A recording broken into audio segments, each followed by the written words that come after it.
평생 공무원으로 일하며 아끼고 아껴 모은 3억 원. 아들 내외 더 넓은 집 가라고 기쁘게 내놓았습니다.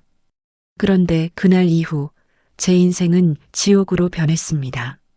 3억 원을 낸 집주인인 제가 왜 주말마다 삼각김밥을 들고 공원을 배회해야 했을까요? 가족이라는 이름의 감옥에서 제가 선택한 마지막 방법 궁금하시죠? 구독, 좋아요, 알림 설정은 무료이니 꼭 한 번씩 눌러주세요. 지금 어디서 듣고 계신지 댓글 남겨주시면 그곳으로 여러분을 위한 모든 행운과 행복이 깃들 겁니다. 자, 이제부터 오늘의 사연 시작합니다. 그 집을 처음 떠나던 날이 아직도 눈앞에 선합니다. 이삿짐 아저씨들이 제 가구들을 하나씩 들고 나갈 때 저는 빈 방 한가운데 서서 한참을 멍하니 있었어요. 30년 넘게 살았던 집이었습니다. 남편이 처음 손잡고 문을 열던 날부터 아들 녀석이 첫 발을 떼던 거실도 김장 때마다 베란다 한가득 배추를 쌓아두던 그 냄새도 전부 그 집에 녹아 있었습니다. 그런데 그날 저는 그 모든 것을 두고 떠났어요. 스스로 선택한 일이었습니다. 아들이 그랬거든요. 엄마, 어차피 혼자 사시기 힘드시잖아요. 저희랑 같이 사시면 편하실 거예요. 그 말이 얼마나 다정하게 들렸는지 모릅니다. 남편을 떠나보내고 처음으로 혼자 맞는 겨울이 얼마나 무겁고 길었는지, 그 공허함이 얼마나 컸는지 아들 그 한마디에 그만 눈물이 핑 돌았었죠. 그래서 결정했습니다. 전세금을 빼기로 했어요. 3억이었습니다. 제가 평생 공무원으로 일하고 허리 굽혀 아끼고 또 아껴서 남긴 돈이었어요. 그 돈을 아들 내외의 아파트에 보태기로 했습니다. 방이 3개인 더 큰 아파트로 이사하면 저도 제 방이 하나 생기고 손주도 돌봐줄 수 있고 아들 내외도 짐을 덜 수 있으니 모두에게 좋은 일이라고 생각했지요. 은행에서 통장을 정리하던 날 잔액이 줄어드는 숫자를 보면서도 크게 아깝지 않았습니다. 가족이니까요. 내 아들이니까요. 이사하던 날은 날씨가 참 맑았습니다. 새 아파트는 햇볕도 잘 들고 방도 넉넉하고 베란다에서 보이는 풍경도 시원했어요. 며느리가 웃으며 현관문을 열어주더군요. 어머니, 어서 오세요. 이제 저희 집이에요. 그 말이 그렇게 따뜻하게 들렸습니다. 저는 제 방에 짐을 풀며 생각했어요. 이제 외롭지 않겠구나 하고요. 착각도 그런 착각이 없었습니다. 처음 일주일은 괜찮았습니다. 며느리가 아침마다 어머니 드세요 하고 밥을 챙겨줬고 퇴근하면서 과일도 한 봉지씩 사왔어요. 그런데 열흘쯤 지났을까요? 변화가 아주 조금씩 마치 파도가 모래사장을 조용히 침식하듯 시작되었습니다. 어느 날 아침 냉장고를 열어 남은 반찬을 꺼내려는데 며느리 목소리가 들렸습니다. 어머니, 냉장고 정리는 제가 따로 해뒀어요. 그거 건드리시면 제가 어디 있는지 몰라서요. 처음엔 그냥 그런 줄 알았습니다. 자기만의 정리 방식이 있나 보다 하고요. 그 다음 날은 설거지를 마치고 그릇을 찬장에 넣었더니 또 한마디가 왔습니다. 어머니, 그릇은 여기 말고 저 위 칸에 놔주세요. 제가 찾기 편하게 위치 정해뒀거든요. 저는 응, 알겠어 하고 넘겼습니다. 그랬더니 그 다음 날은 청소기 위치였어요. 그 다음은 손주 이유식 만드는 방법이었고 그 다음은 빨래 돌리는 시간이었습니다. 하루에 하나씩 지적사항이 늘어났습니다. 이상한 건 지적을 받을 때마다 제가 점점 작아지는 기분이 들었다는 거예요. 제가 뭔가를 잘못하고 있는 건지, 내가 너무 참견을 하는 건지 스스로를 자꾸 의심하게 되더라고요. 그런데 생각해보면 이상하지 않습니까? 저는 그 아파트 전세금 3억을 낸 사람입니다. 그 집 기둥에 제 돈이 녹아 있는 거나 마찬가지예요. 그런데 어느새 저는 냉장고 하나 마음대로 못 여는 처지가 되어 있었습니다. 아들은 그런 상황을 눈치도 못 채는 건지 못 본 척하는 건지 알 수가 없었어요. 퇴근하고 들어오면 소파에 눕고 밥 먹고 핸드폰 보다가 잠드는 게 일과였으니까요. 저는 그 아들 밥을 차리고 손주 목욕을 시키고 아이가 잠들면 빨래를 개켰습니다. 며느리는 퇴근 후 자기 방에 들어가 피곤하다며 누웠고요. 밖에서는 아이들을 돌보는 선생님이니 피곤한 거야 이해합니다. 그런데 퇴근하고 나면 집안일이 다 저한테 왔어요. 손주 목욕, 손주 재우기, 저녁 설거지, 내일 아침 준비까지요. 처음엔 그냥 했습니다. 가족이니까 내가 좀 더 움직이면 되니까 하면서요. 그런데 일주일이 지나고 한 달이 지나면서 깨달았습니다. 이건 제가 도와주는 게 아니라 제가 해야 하는 일이 되어버렸다는 거리요. 며느리가 어느 날 퇴근하면서 가방을 탁 내려놓고 말했습니다. 어머니, 오늘 손주 저녁 먹였어요? 물어보는 게 아니었습니다. 확인하는 거였어요. 마치 직원한테 업무 진행 상황을 체크하듯이요. 저는 그 순간 뭔가 이상한 기분을 느꼈지만 대답했습니다. 응, 먹였어. 아, 잘 됐네요. 그게 전부였어요. 고맙다는 말은 없었습니다. 그날 밤 저는 제 방에 들어와 한참을 천장을 바라봤습니다.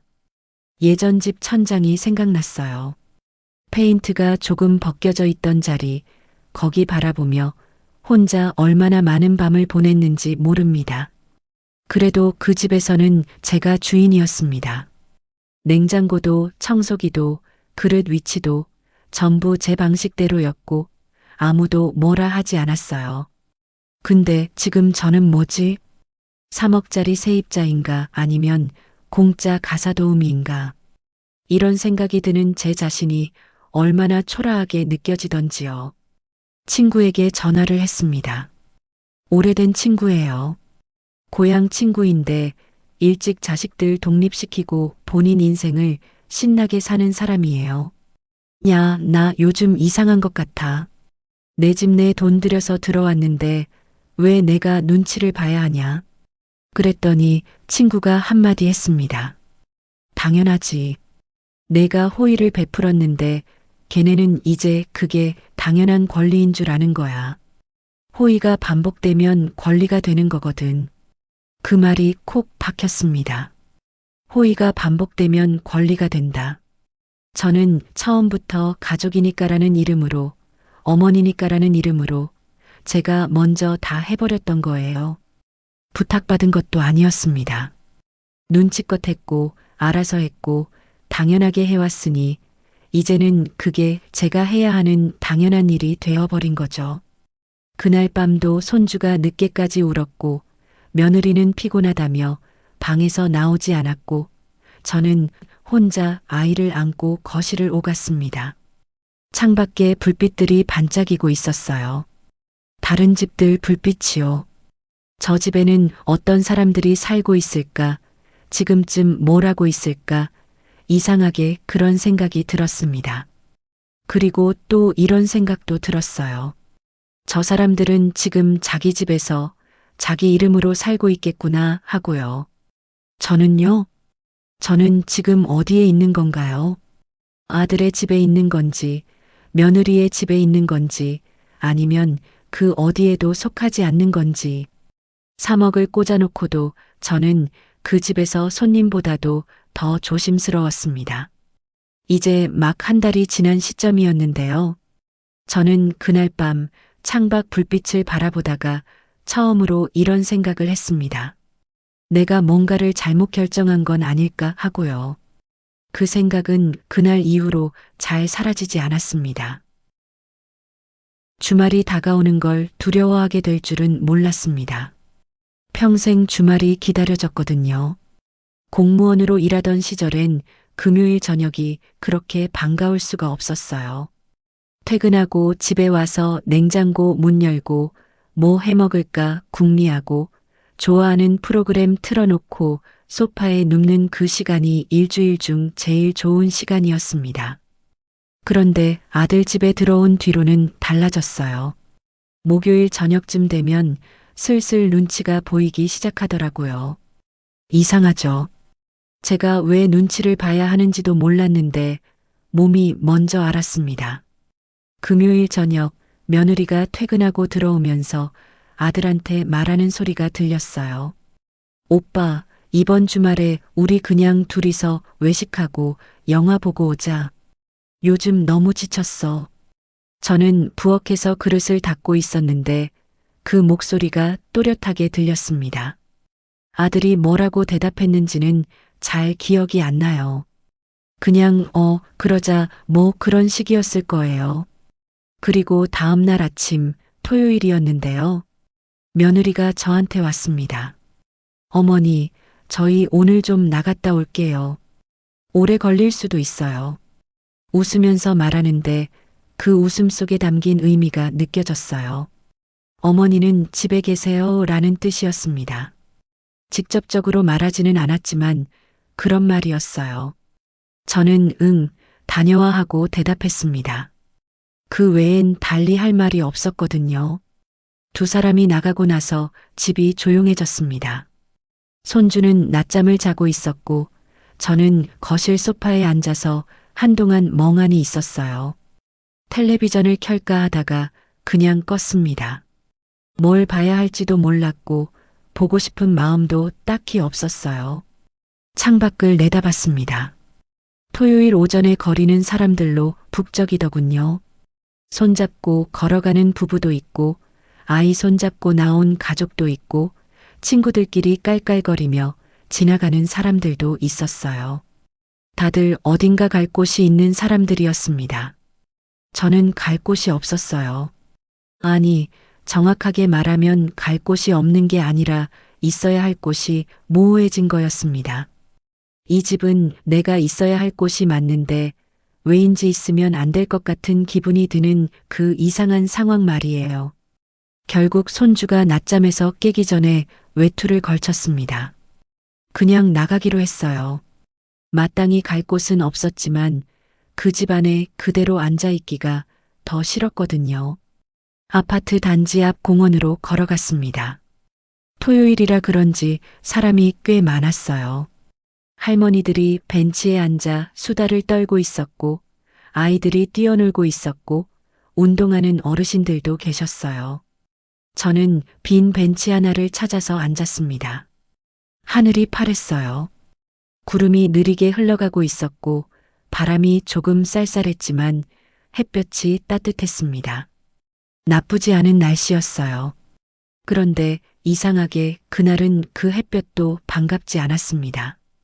벤치에 앉아 있으면서 자꾸 생각이 한쪽으로 쏠렸어요. 나는 왜 여기 앉아 있는 건가? 내가 선택해서 나온 건지, 떠밀려서 나온 건지. 공원 벤치에 앉아서 시간을 때우는 이 모양이 뭔가 싶었습니다. 예전에 살던 동네에도 공원이 있었어요. 거기서는 제가 원해서 산책을 나갔습니다. 기분 전환하고 싶어서, 바람 쐬고 싶어서, 내 발로 걸어서 나간 거였어요. 그런데 지금 이 벤치는 달랐습니다. 내 발로 나오긴 했지만 그건 어디까지나 집 안에 있을 수가 없어서였으니까요. 공원을 한 바퀴 돌았습니다. 천천히 별 생각 없이 걸었어요. 그러다 문득 머릿속에 숫자 하나가 떠올랐습니다. 3억? 그 아파트에 제가 보탠 전세금이요. 걸으면서 생각했어요. 3억이 어디 있냐고요. 저 아파트 어딘가에 녹아 있겠지요. 벽이 되었을 수도 있고 더 넓어진 거실이 되었을 수도 있고 방 하나를 더 만든 그 평수 차이가 됐을 수도 있어요. 그런데 그 집 주인처럼 느껴지는 사람은 저도 아들도 아니고 며느리였습니다. 내 돈이 들어간 집에서 나는 방랑자처럼 공원을 배회하고 있고 그 집의 주인 행세는 다른 사람이 하고 있다는 게 발걸음을 더디게 만들었어요. 공원 한쪽 구석에 작은 카페가 있더군요.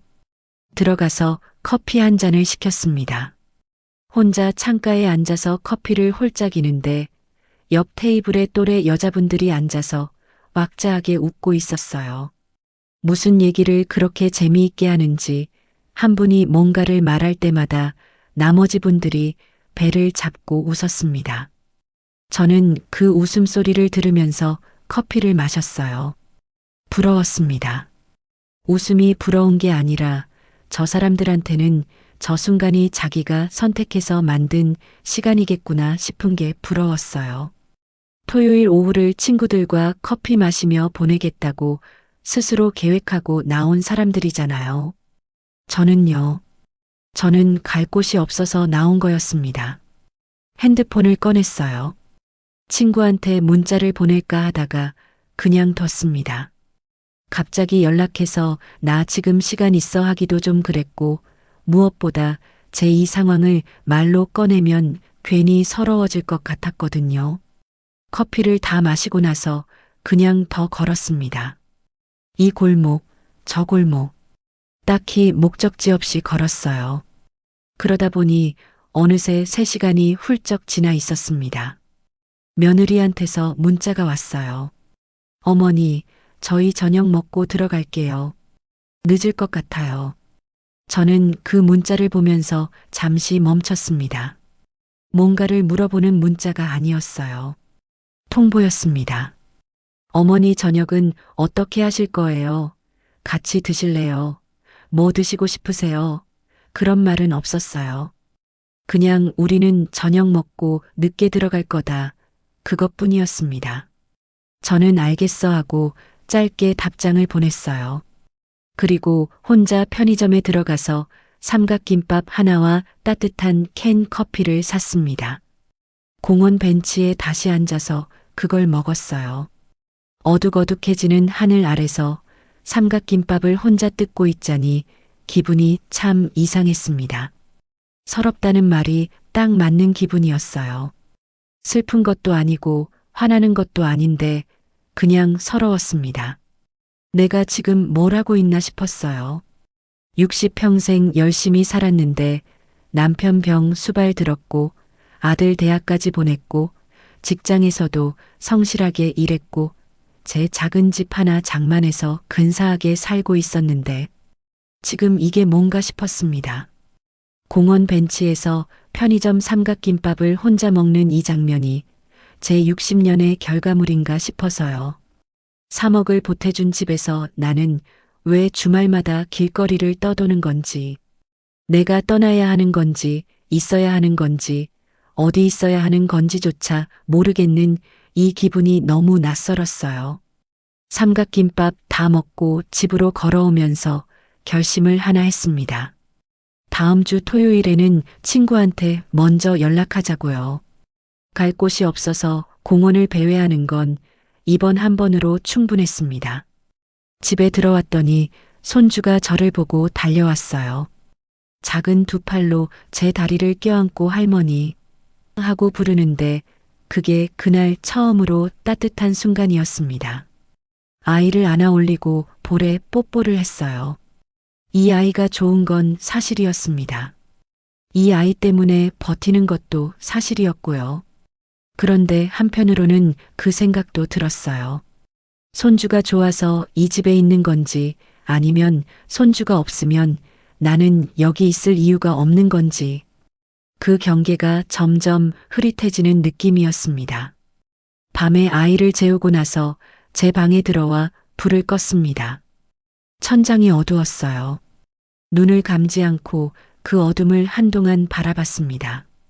친구 말이 또 떠올랐어요. 호의가 반복되면 권리가 된다고. 그 말이 자꾸 귓가에 맴돌았습니다. 저는 이 상황을 바꿔야 한다고 생각하면서도 어떻게 바꿔야 할지 아직 몰랐어요. 다만 한 가지만큼은 확실해졌습니다. 다시는 주말에 혼자 공원 벤치에서 편의점 삼각김밥을 먹는 일은 없을 것이라고요. 그게 그날 밤 제가 스스로에게 한 약속이었습니다. 세상에는 넘으면 안 되는 선이라는 게 있습니다. 눈에 보이지는 않지만 분명히 존재하는 선이에요. 사람과 사람 사이에도 그 선이 있고, 가족 사이에도 있고, 며느리와 시어머니 사이에도 있습니다. 저는 그 선이 어디까지인지 어렴풋이 알고 있다고 생각했어요. 그런데 그날 며느리는 그 선을 훌쩍 넘었습니다. 아무렇지도 않게 심지어 웃으면서요. 그날은 평범한 저녁이었어요. 아들은 야근이었고 저는 손주 저녁을 먹이고 설거지를 마친 참이었습니다. 며느리가 퇴근하고 들어오더니 가방도 채 내려놓기 전에 말을 꺼냈어요. 어머니, 드릴 말씀이 있어요. 저는 행주로 손을 닦으면서 거실로 나왔습니다. 며느리가 소파에 앉으면서 핸드폰을 꺼내 뭔가를 보여줬어요. 화면에는 항공권 예약 화면이 떠 있었습니다. 저희 친정 식구들이랑 유럽 여행을 가게 됐어요. 오래전부터 계획하던 거였거든요. 저는 잠깐 그 화면을 봤습니다. 파리, 로마, 바르셀로나. 열흘짜리 일정이었어요. 아, 그래. 언제? 다음 달 초요. 오빠는 연차가 없어서 못 가고 저만 가는 거예요. 저는 그 말을 들으면서 속으로 계산을 했습니다. 열흘이면 손주를 열흘 동안 제가 봐야 한다는 뜻이었어요. 그건 그렇다 치자 싶었습니다. 손주 보는 건 힘들어도 싫지는 않았으니까요. 그런데 며느리가 거기서 끝내지 않았어요. 잠깐 머뭇거리더니 웃으면서 말을 이었습니다. 그리고 어머니, 한 가지만 부탁드려도 될까요? 저는 고개를 끄덕였어요. 초코 좀 봐주실 수 있어요? 초코? 그 집 강아지 이름이었습니다. 말티즈였는데 하얗고 작고 눈이 동그란 녀석이었어요. 며느리가 시집 오면서 데려온 강아지였는데 어쩐지 그 강아지는 저를 별로 좋아하지 않았습니다. 제가 다가가면 으르렁거리기 일쑤였거든요. 저는 그 말을 듣는 순간 잠깐 멈췄습니다. 멈춰서 다시 한번 정리를 했어요. 며느리는 지금 유럽 여행을 가면서 손주랑 강아지를 저한테 맡기겠다는 거였습니다. 친정 식구들과 가는 여행이니 저는 당연히 못 가는 거고요. 초코는 낯선 데 맡기면 스트레스를 너무 받아서요. 어머니가 봐주시면 제일 좋을 것 같아서요. 저는 그 말을 들으면서 속에서 뭔가가 천천히 올라오는 걸 느꼈습니다. 화라고 하기엔 아직 선명하지 않았고 서운함이라고 하기엔 좀 더 복잡한 감정이었어요.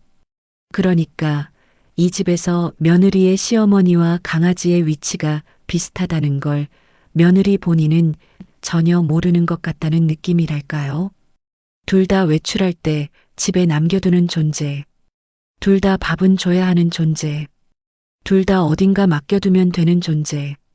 저는 그 순간 웃음이 나올 것 같았는데 그게 기분 좋은 웃음이 아니었습니다. 속이 쓴 웃음이었어요. 그래, 생각해 볼게. 저는 그렇게만 말하고 자리에서 일어났습니다. 그날 밤 잠이 안 왔어요. 자꾸 그 장면이 머릿속에서 재생됐습니다. 항공권 화면, 파리, 로마, 바르셀로나, 그리고 초코. 며느리가 그 말을 얼마나 자연스럽게 꺼냈는지가 계속 마음에 걸렸어요. 망설이지 않았거든요. 시어머니한테 강아지 돌봐달라는 말을 하는데 눈 하나 깜빡하지 않았습니다. 미안하다거나 부탁이 너무 큰 건 아닌지 걱정되는 기색이 전혀 없었어요. 그냥 당연한 거였던 거죠. 저는 손주를 봐주는 사람이고 강아지도 봐주는 사람이고 집을 지키는 사람이고 그 모든 게 제 역할이 된 거였습니다. 그 역할을 제가 언제 수락했는지 저도 모르겠는데 말이에요. 다음 날 아침 친구한테 전화를 했습니다. 야, 나 어제 무슨 일이 있었는지 알아? 얘기를 꺼내는데 어디서부터 말해야 할지 몰라서 그냥 통째로 다 털어놨어요. 유럽 여행이며 초코 이야기며 그 자연스러운 표정까지요. 친구는 한동안 듣더니 말했어요. 야, 그거 넘었다. 완전히 넘었어. 저도 알고 있었습니다. 이제 어떻게 해야 해?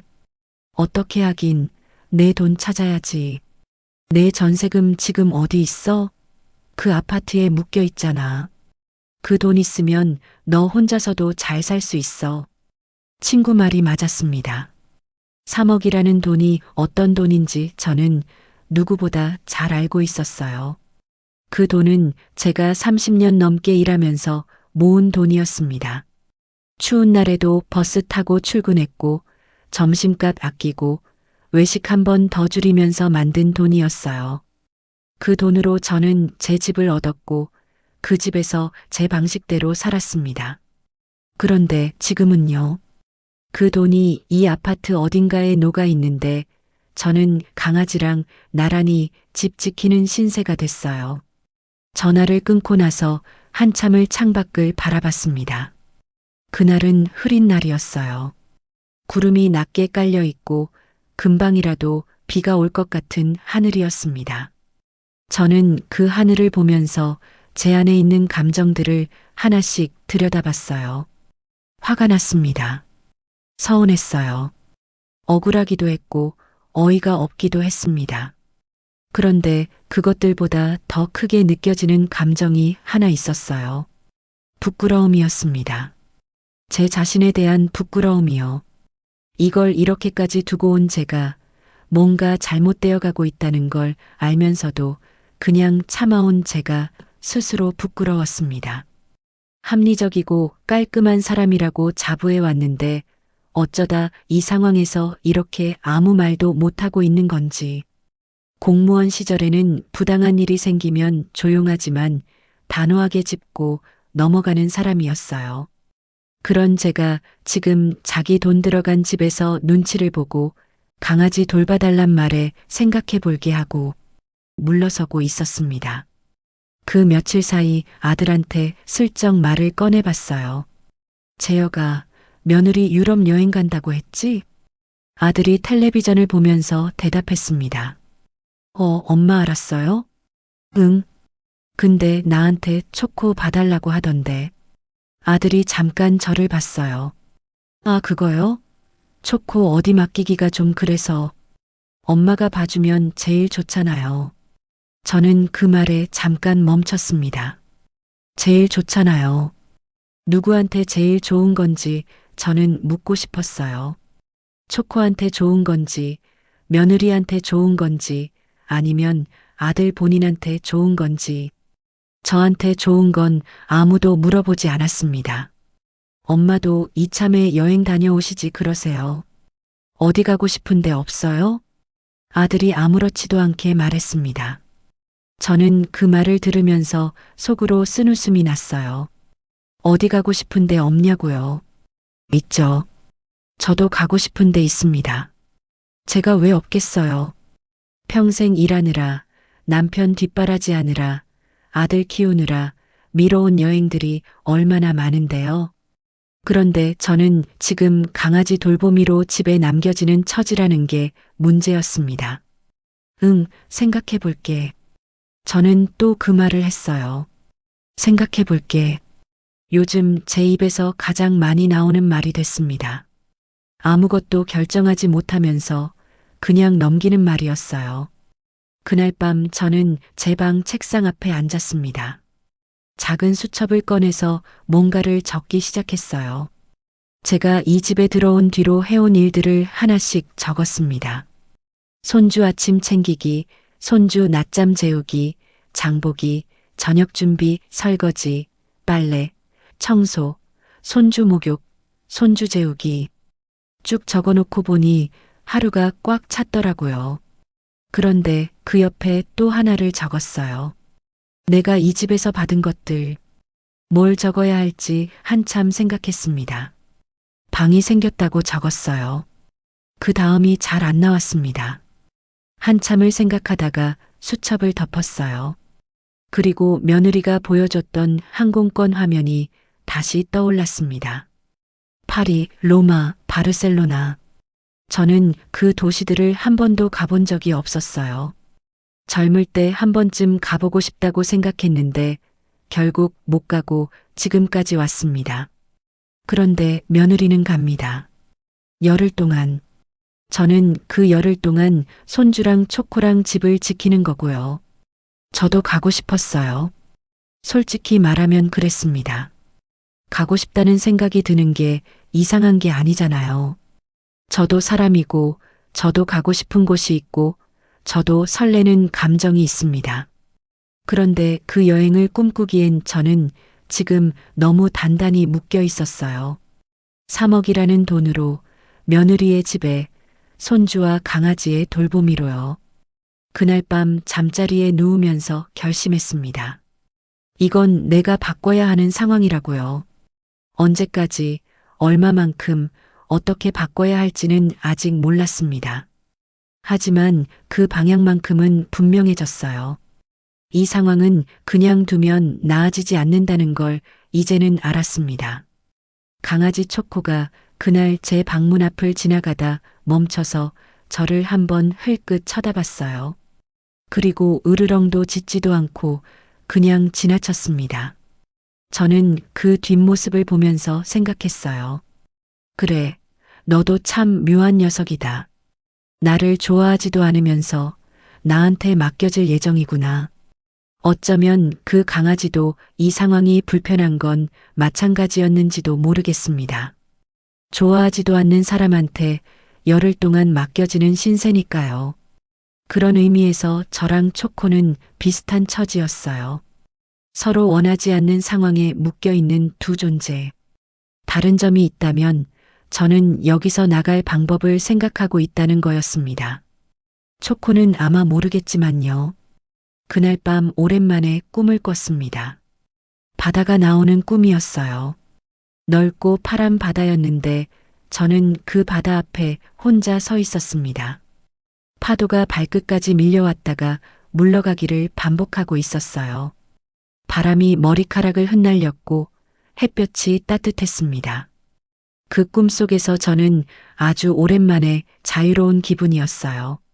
눈치 볼 사람도 없고 챙겨야 할 사람도 없고 어딘가 있어야 한다는 의무감도 없이 그냥 저 혼자 그 바다 앞에 서 있었습니다. 눈을 뜨니 아침이었어요. 손주가 방문을 두드리는 소리가 들렸습니다. 할머니, 배고파요. 저는 일어나서 방문을 열었어요. 손주가 두 팔을 벌리고 저한테 달려왔습니다. 아이를 안아 올리면서 저는 어젯밤 꿨던 꿈을 한 번 더 떠올렸습니다. 그 바다, 언젠가 꼭 가야겠다는 생각이 들었어요. 바다 앞에 그렇게 혼자 서보는 날이 저한테도 올 거라는 생각이요.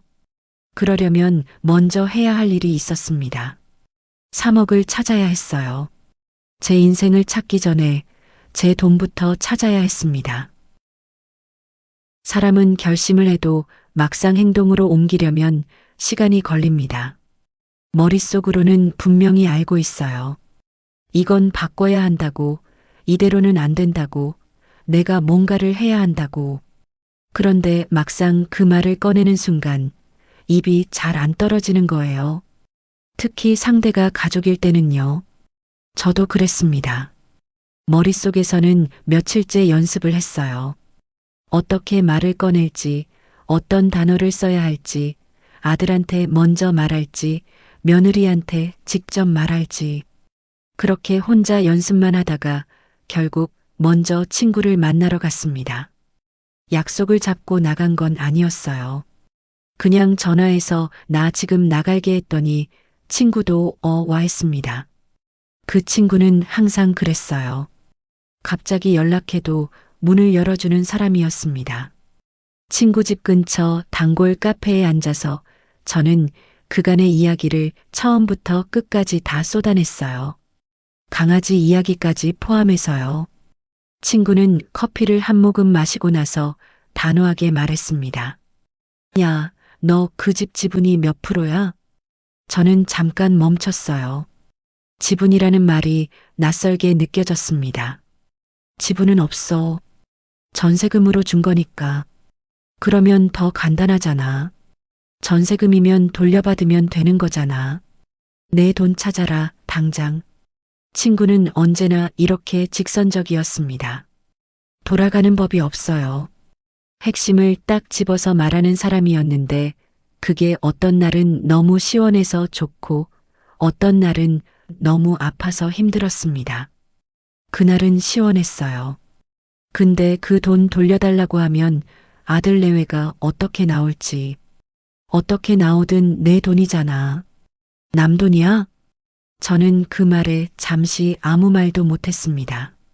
맞는 말이었어요. 분명히 맞는 말인데 왜 이렇게 꺼내기가 어려운 건지. 야, 솔직히 말해봐. 지금 그 집에서 내가 행복해? 친구가 저를 똑바로 보면서 물었습니다. 저는 잠깐 시선을 다른 데로 돌렸어요. 커피잔을 받다가 창밖을 봤다가 다시 친구를 봤습니다. 행복하진 않아. 그러면 답 나온 거야. 친구는 그렇게 말하고 커피를 마저 마셨어요. 심플했습니다. 행복하지 않으면 바꾸면 되는 거라는 그 단순한 논리가 저한테는 왜 그렇게 어려운 문제처럼 느껴졌는지 모르겠어요. 집으로 돌아오는 길에 저는 계속 생각했습니다. 어떻게 말을 꺼낼 것인가. 저는 원래 대화를 피하는 사람이 아니었어요. 공무원 생활을 하면서도 문제가 생기면 덮어두는 방식보다는 짚고 넘어가는 방식을 택했습니다. 그래서 직장에서는 저를 소신 있다고들 했어요. 그런데 왜 집에서는 가족 앞에서는 그 소신이 쑥 들어가는 건지 아마도 가족이라는 이름이 주는 무게 때문이었을 거예요. 서운하게 하면 어떡하나, 상처가 되면 어떡하나, 관계가 틀어지면 어떡하나. 그 걱정들이 말을 자꾸 삼키게 만들었습니다. 그날 저녁 아들이 일찍 들어왔어요. 드물게 칼퇴근한 날이었습니다. 가족이 다 모여 저녁을 먹었어요. 손주가 반찬을 가지고 장난을 치다가 혼나고 아들이 회사 얘기를 잠깐 했고 며느리는 직장 동료 이야기를 했습니다. 평범한 저녁이었어요. 저는 그 평범한 저녁 식사 내내 말할 타이밍을 재고 있었습니다. 지금 꺼낼까, 밥 먹고 나서 꺼낼까, 아니면 아들이랑 단둘이 있을 때를 기다릴까? 결국 그날은 못 꺼냈어요. 식사가 끝나고 아들은 소파에 눕고 며느리는 샤워하러 들어갔고 저는 설거지를 했습니다. 그날도 기회를 흘려보낸 거였어요. 다음 날이었습니다. 며느리가 출근하고 아들도 출근하고 손주만 저랑 있는 오전이었어요. 손주를 어린이집에 보내고 나서 저는 집에 혼자 앉았습니다. 조용한 집이었어요. 그 조용함 속에서 저는 드디어 결심을 굳혔습니다. 오늘 저녁에 말한다. 꺼내기 싫어도 꺼낸다. 어렵더라도 꺼낸다. 퇴근하고 들어온 아들 내외가 저녁을 먹고 나서 자리를 정리할 때 저는 말했어요. 나 할 얘기가 있어. 아들이 핸드폰을 들다가 저를 봤습니다. 며느리도 주방에서 나오며 고개를 들었어요. 저는 소파에 앉았고 두 사람도 마주 앉았습니다. 저는 숨을 한번 가다듬고 말했어요. 전세금 돌려받고 싶어? 한동안 조용했습니다. 아들이 먼저 말했어요. 갑자기요? 왜요? 무슨 일 있어요? 갑자기가 아니야. 한동안 생각해온 거야. 나 그 돈으로 따로 나가서 살고 싶어. 이번엔 며느리가 나섰습니다. 어머니, 그 돈 빼면 저희 대출 이자가 얼마인 줄 아세요? 목소리가 부드럽지 않았어요. 놀랐다기보다는 황당하다는 표정이었습니다. 알아. 그래서 이렇게 말하는 거야. 갑자기 당장 내일 당장 내놔 하는 게 아니라 의논을 하는 거지. 의논이요? 어머니, 솔직히 말씀드려서 그 돈 지금 바로 빼드릴 수가 없어요. 우리 그 돈 전제로 대출 계획 다 짜놓은 거거든요.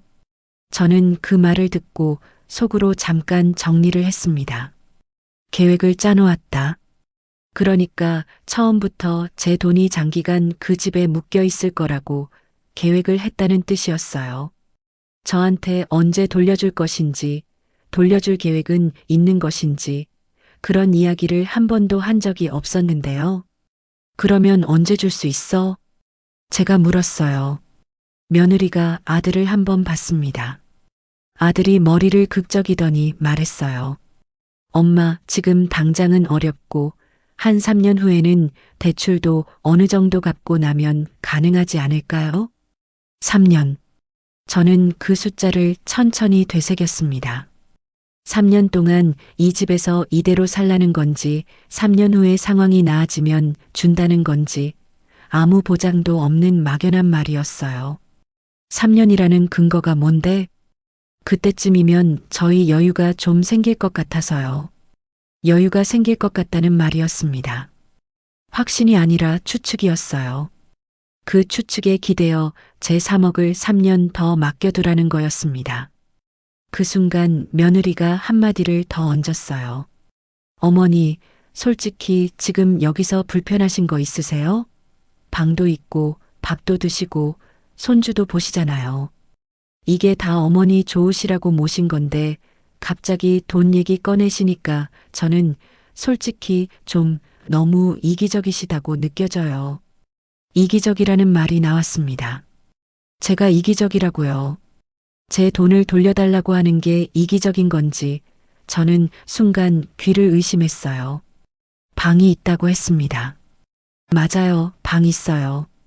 밥을 드신다고 했어요. 그 밥 제가 만드는 거예요. 손주를 본다고 했습니다. 그 손주 제가 아침부터 저녁까지 보고 있어요. 그게 다 저한테 잘해주시는 건가요? 저는 그 말이 목구멍까지 차올랐지만 꼭 눌렀습니다. 지금 여기서 감정적으로 나가면 안 된다는 걸 알았거든요. 이기적이라는 말은 좀 아닌 것 같은데. 내 돈 내가 돌려달라는 게 왜 이기적이야? 제 목소리가 평소보다 낮아졌습니다. 감정을 꾹 누른 목소리였어요. 며느리가 잠깐 말을 잃었습니다. 아들이 급하게 끼어들었어요. 엄마, 오늘은 일단 여기까지 하고 저도 갑자기 들어서 생각해봐야 할 것 같아요. 생각해봐야 한다고요. 제 돈을 돌려줄지 말지를 생각해봐야 한다는 말이었습니다. 그날 밤 저는 제 방에 들어와 문을 닫았습니다. 그리고 한참을 그냥 앉아 있었어요. 화가 났습니다. 단단하고 또렷한 화가요. 그 전까지의 감정들은 좀 흐릿했어요. 서럽거나 서운하거나 씁쓸한 감정들이었는데 그날 밤 처음으로 화가 선명하게 느껴졌습니다. 이기적이라는 말이 자꾸 귓가에 맴돌았어요. 제 돈을 돌려달라고 했을 뿐인데 이기적이라는 말을 들어야 했습니다. 그 말이 억울한 게 아니라 그 말이 너무 자연스럽게 나왔다는 게 더 무서웠어요. 며느리는 정말로 그렇게 생각하고 있었던 거였습니다. 내 돈은 이미 이 집의 일부가 되었고 돌려달라고 하는 건 이기적인 행동이라고요. 그 인식이 얼마나 깊이 박혀 있는지가 그 한마디에서 다 드러났습니다. 저는 그날 밤 수첩을 꺼냈어요. 그리고 적었습니다. 할 일, 법률 상담 받기.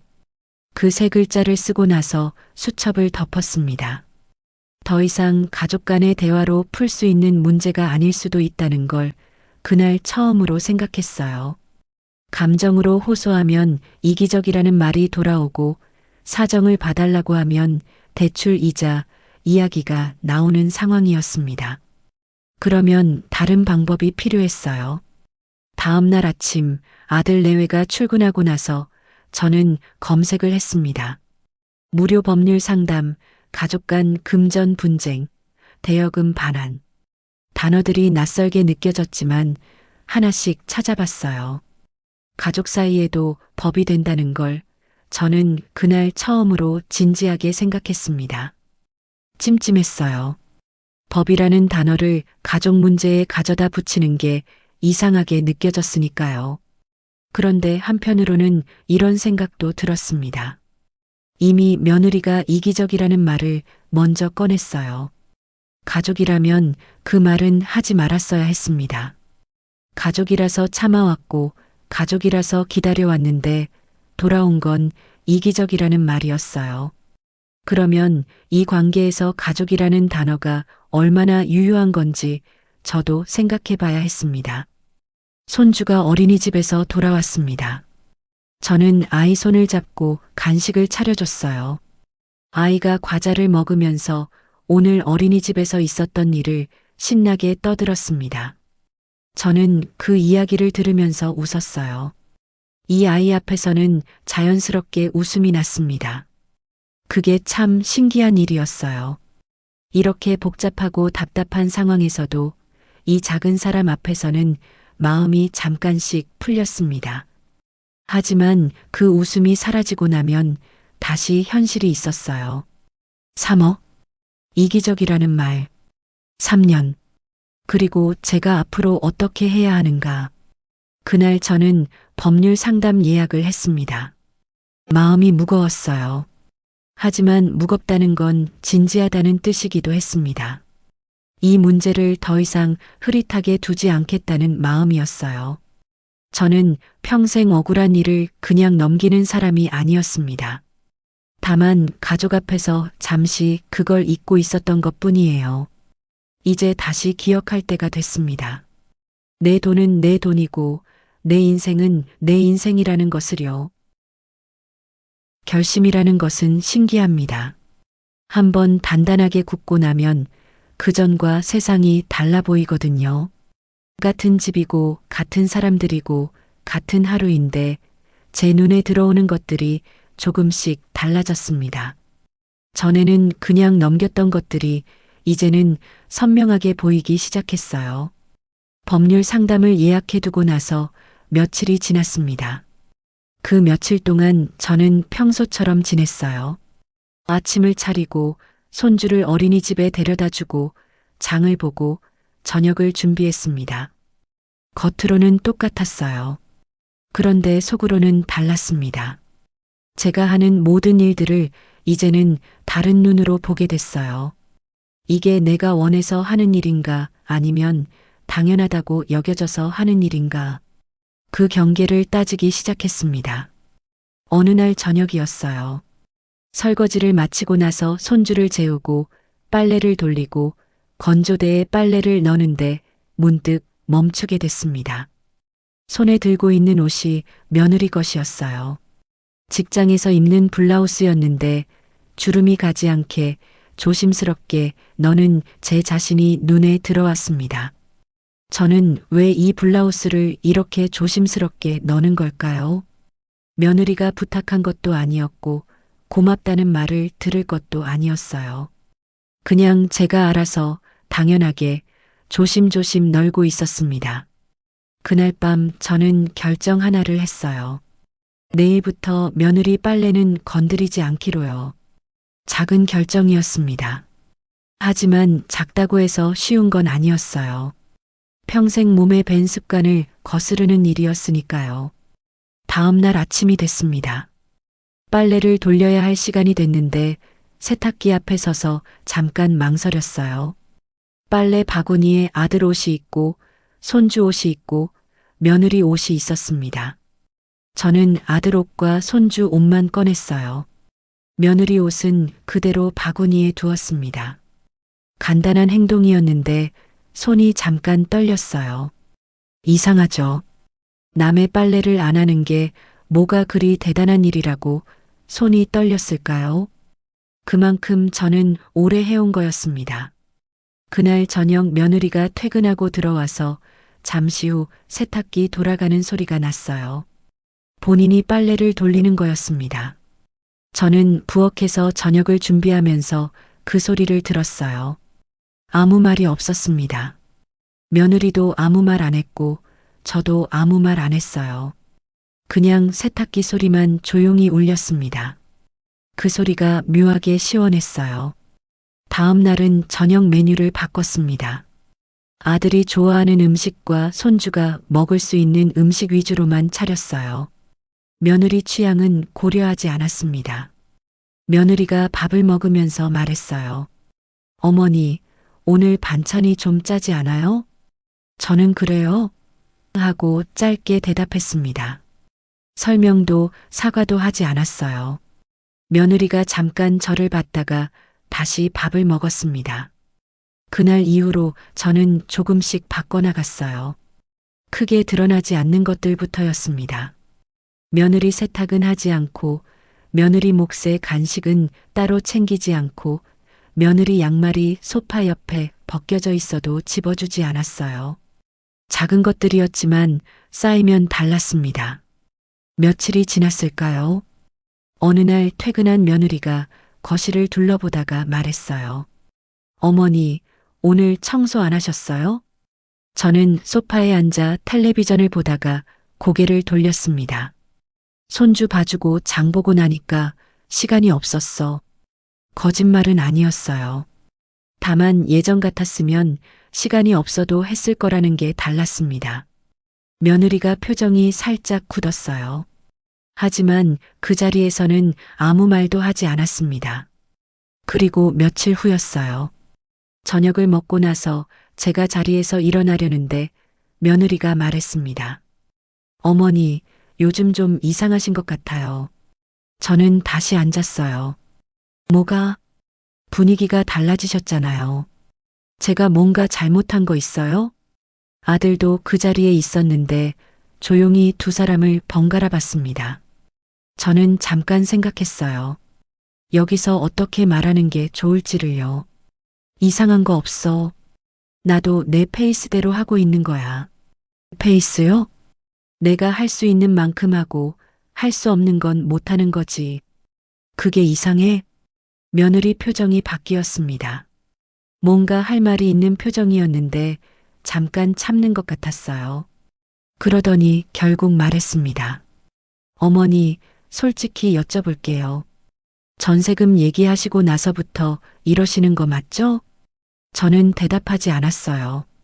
대답할 필요가 없다고 생각했습니다. 어머니, 너무 유치하게 구시는 거 아닌가요? 유치하다는 말이 나왔습니다.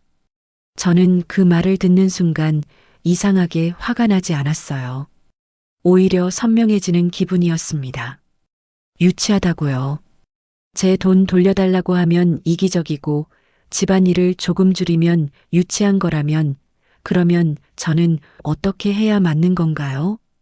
모든 걸 다 해주면서 입 다물고 있어야 맞는 건가요? 유치한 게 아니야. 나는 그냥 내가 할 수 있는 만큼 하는 거야. 제 목소리는 차분했습니다. 떨리지 않았어요. 그게 스스로도 놀라웠어요. 며느리가 아들을 봤습니다. 아들이 여보, 오늘은 그만하자 하고 끼어들었어요. 며느리가 입을 다물었고 저도 일어나서 제 방으로 들어갔습니다. 방에 들어와 문을 닫고 나서야 숨을 한번 깊이 내쉬었어요. 손이 조금 차가워져 있었습니다. 긴장을 했던 거겠지요. 그런데 이상하게 기분이 나쁘지 않았습니다. 오히려 뭔가 제자리를 찾아가는 것 같은 느낌이었어요. 제가 해야 하는 일과 하지 않아도 되는 일의 경계가 조금씩 분명해지는 기분이랄까요? 그 다음 날도 저는 조금씩 같은 방식으로 지냈습니다. 손주 밥은 챙겼어요. 아들 밥도 챙겼습니다. 그런데 며느리 관련된 것들은 나서서 하지 않았어요. 며느리가 퇴근하고 들어오면 집이 예전만큼 정돈되어 있지 않았고 빨래가 알아서 되어 있지 않았습니다. 며느리가 직접 해야 하는 게 생겼어요. 그게 그렇게 대단한 요구인지 저는 지금도 모르겠어요. 원래 자기 살림은 자기가 하는 거잖아요. 어느 날 아들이 저한테 왔습니다. 저만 있는 조용한 오전이었어요. 엄마, 잠깐 얘기해요. 아들이 맞은편에 앉았습니다. 저는 커피잔을 내려놓고 기다렸어요. 엄마가 요즘 힘드신 거 알아요. 근데 집안 분위기가 좀 그러니까 와이프가 많이 예민해져 있어서요. 저는 그 말을 조용히 들었습니다. 재혁아, 네. 엄마가 이 집에 온 뒤로 무슨 일을 해왔는지 알아? 아들이 잠깐 머뭇거렸습니다. 도와주신 거 알죠? 많이.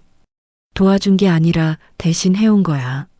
손주 밥, 손주 목욕, 손주 재우기, 장보기, 저녁 준비, 설거지, 청소, 빨래. 이걸 내가 매일 해왔어. 아들이 말이 없었어요. 그거에 대해서 고맙다는 말 한마디 제대로 들은 적 있어? 아들이 시선을 아래로 깔았습니다. 저는 계속했어요. 전세금 돌려달라고 했더니 이기적이라는 말 들었고, 살림을 조금 줄였더니 유치하다는 말 들었어. 근데 나는 그게 이기적이지도 유치하지도 않다고 생각해. 엄마, 나도 사람이야, 재혁아. 엄마라고 해서 한없이 다 해줄 수 있는 사람이 아니라고. 아들이 아무 말도 못했습니다. 저도 더 이상 말하지 않았어요. 그 침묵이 꽤 길었습니다. 아들이 자리에서 일어나면서 말했어요. 제가 좀 더 생각해 볼게요. 또 생각해 보겠다는 말이었습니다. 저는 그 말에 더 이상 기대를 걸지 않기로 했어요.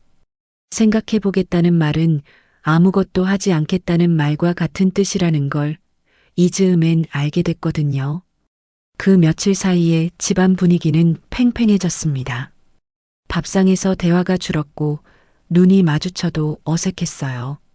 며느리는 퇴근하면 방으로 직행했고 아들은 그 중간 어딘가에서 눈치를 봤습니다.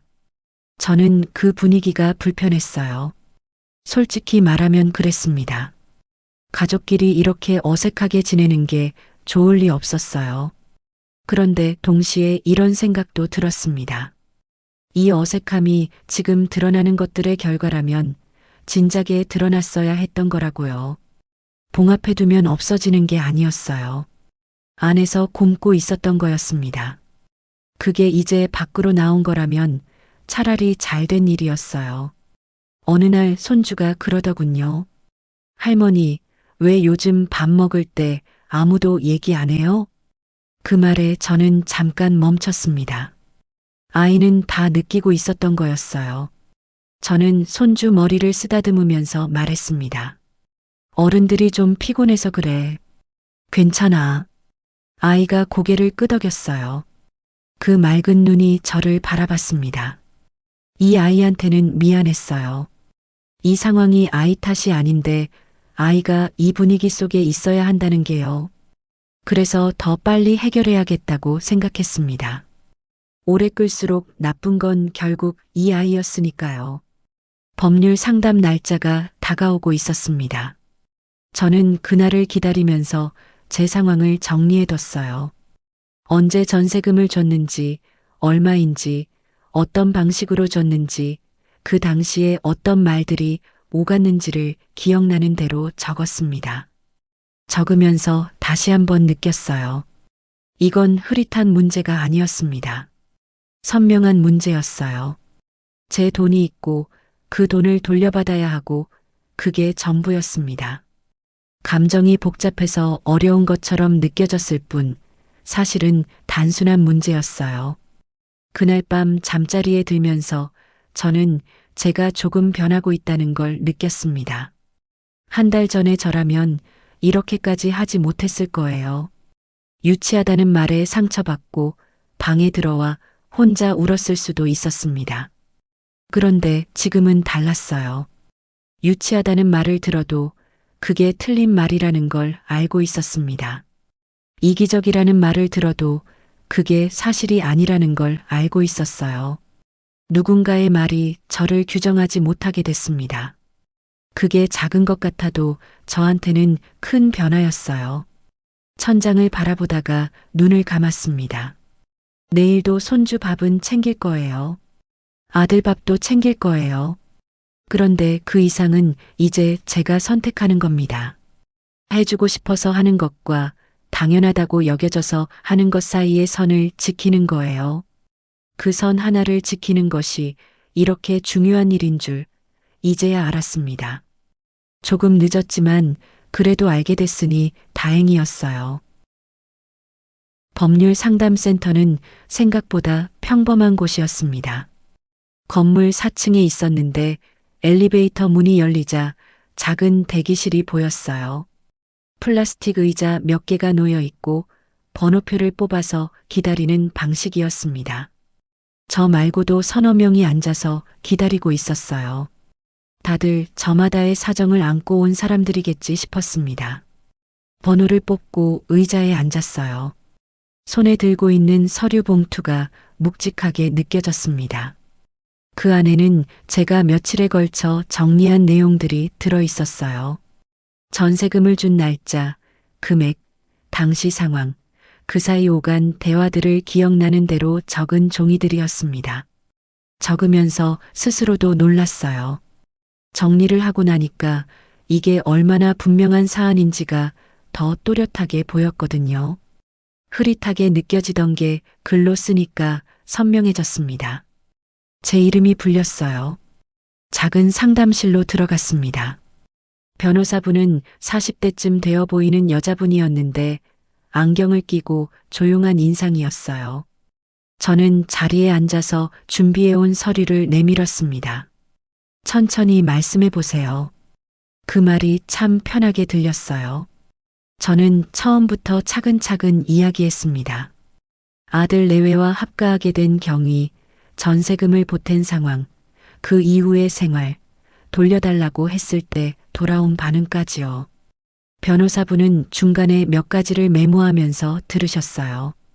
이야기를 다 듣고 나서 잠깐 서류를 보시더니 말씀하셨습니다.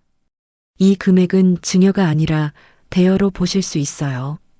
당시에 어머니 명의 통장에서 이체하셨고 구두로라도 돌려받기로 하셨다면 대여금 반환 청구가 가능합니다. 저는 그 말을 천천히 받아들였어요. 대여금 반환 청구. 법적인 언어로 표현하면 그게 됐습니다. 가족 간에 이런 걸 하는 게 맞는 건지 모르겠어서요. 제가 솔직하게 말했어요. 변호사분이 잠깐 저를 보더니 말씀하셨습니다. 가족이라는 이유로 법적인 권리를 포기하실 필요는 없어요. 오히려 가족 사이일수록 이런 부분이 명확해야 관계도 오래가는 경우가 많거든요. 그 말이 마음에 닿았습니다. 저는 몇 가지를 더 여쭤봤어요. 절차가 어떻게 되는지, 얼마나 걸리는지, 어떤 방식이 있는지를요. 변호사분은 하나씩 설명해 주셨고 저는 메모를 했습니다. 상담실을 나올 때는 들어갈 때보다 발이 가벼웠어요. 무거운 걸 들고 들어갔는데 그 무게를 어디다 내려놓을 수 있는지 알게 된 기분이랄까요?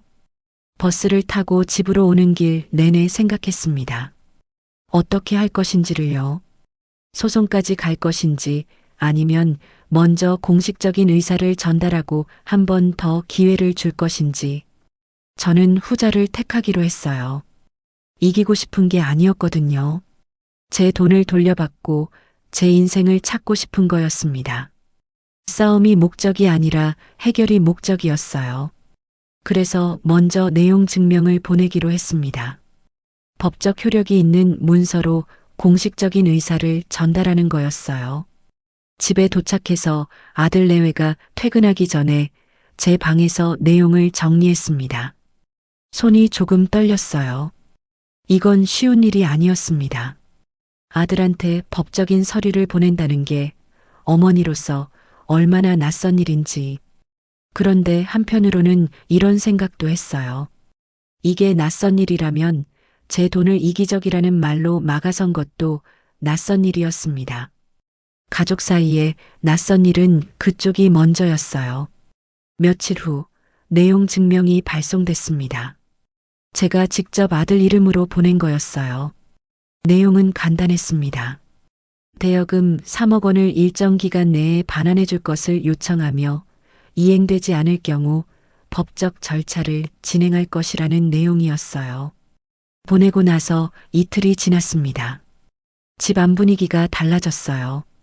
아들이 그 서류를 받은 게 분명했는데 먼저 아무 말도 꺼내지 않았어요.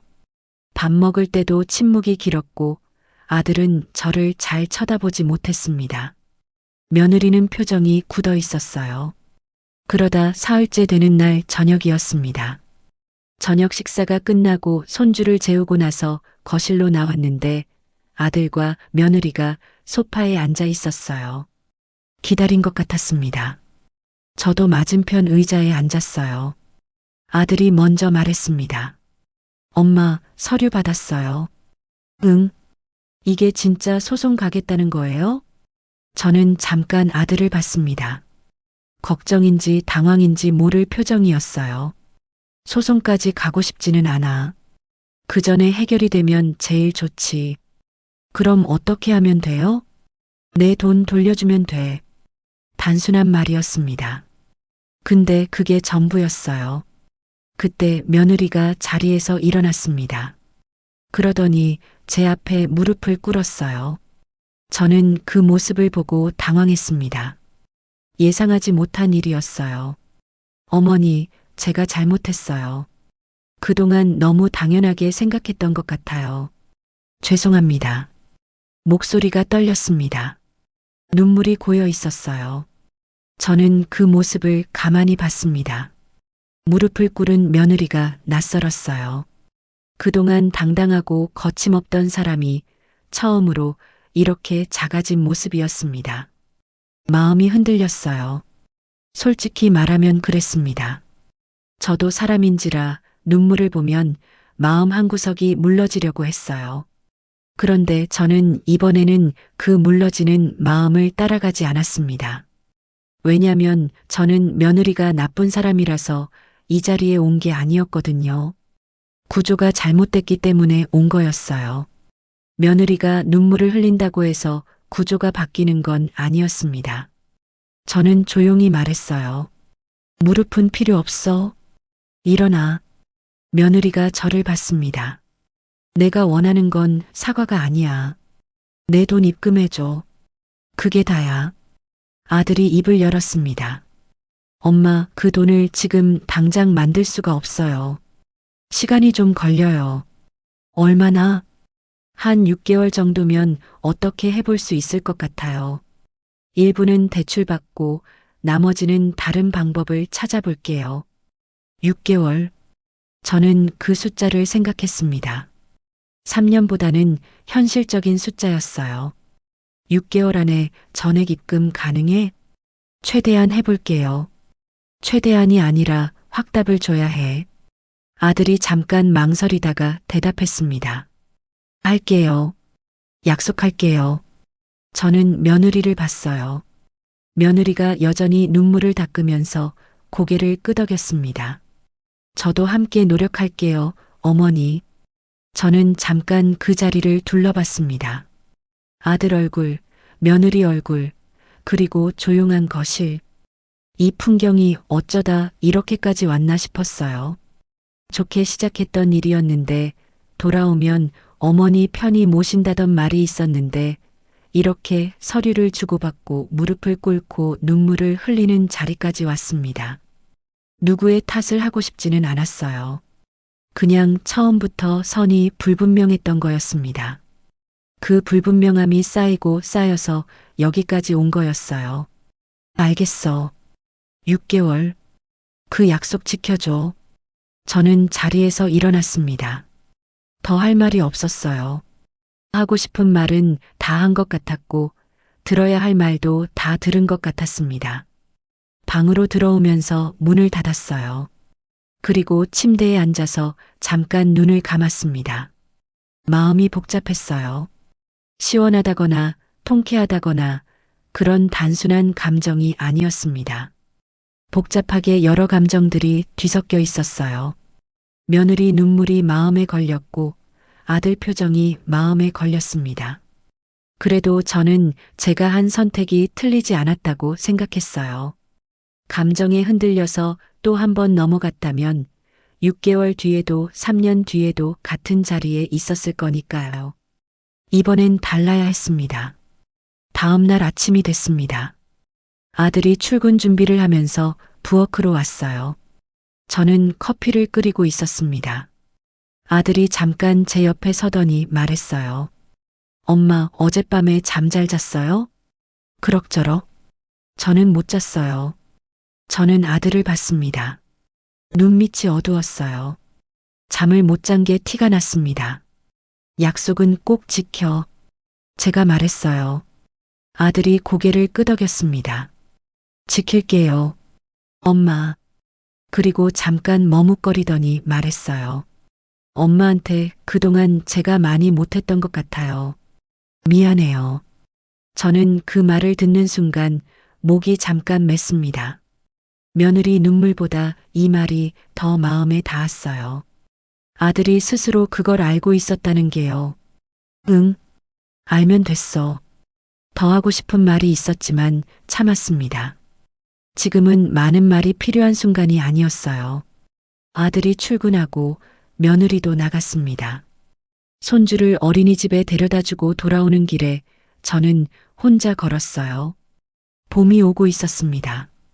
길가에 개나리가 조금씩 피기 시작했어요. 노란 꽃들이 바람에 흔들리고 있었습니다. 저는 그 꽃들을 보면서 한참을 걸었어요. 이 길을 몇 달 전에도 걸었는데 그때는 마음이 너무 무거워서 길가 꽃이 눈에 들어오지도 않았습니다. 오늘은 보였어요. 꽃이 보인다는 게 작은 것 같아도 저한테는 큰 의미가 있었습니다. 마음에 여유가 생겼다는 뜻이니까요. 아직 돈이 입금된 것도 아니고 아직 이 집에서 나간 것도 아니었어요. 변한 건 아무것도 없는 것처럼 보이는 상황이었습니다. 그런데 달랐어요. 제가 달라져 있었습니다. 두려워서 아무 말도 못하던 제가 이제는 제 말을 할 수 있게 됐어요. 흔들릴 것 같아서 참았던 것들을 이제는 버텨낼 수 있게 됐고요. 그게 돈보다 더 중요한 변화였습니다. 집으로 돌아오면서 저는 머릿속으로 그려봤어요. 6개월 후를, 그 돈이 제 통장에 들어오는 날을요. 그 돈으로 뭘 할 것인지를 생각하니까 처음으로 설레는 기분이 들었습니다. 작은 오피스텔이면 충분해요. 바다가 보이면 더 좋겠지만 바다가 아니어도 상관없어요. 그냥 제 방식대로 정리된 제 냉장고가 있는 제 이름으로 된 공간이면 됐습니다. 거기서 아침에 일어나서 커피 한 잔 마시고 가고 싶을 때 나가고 있고 싶을 때 있는 그 단순한 하루가 가립도독 바라던 하루였어요. 그게 멀지 않은 곳에 있다는 생각이 처음으로 현실처럼 느껴졌습니다. 현관문을 열고 들어오면서 저는 조용히 중얼거렸어요. 6개월 기다릴 수 있습니다. 이미 이만큼 기다려왔으니까요. 그리고 이번엔 그냥 기다리는 게 아니라 준비하면서 기다리는 거였습니다. 나갈 준비를요. 제 인생으로 돌아갈 준비를요. 6개월이라는 시간이 생각보다 빨리 지나갔습니다. 아니, 정확하게는 빠른 날도 있고 느린 날도 있었어요.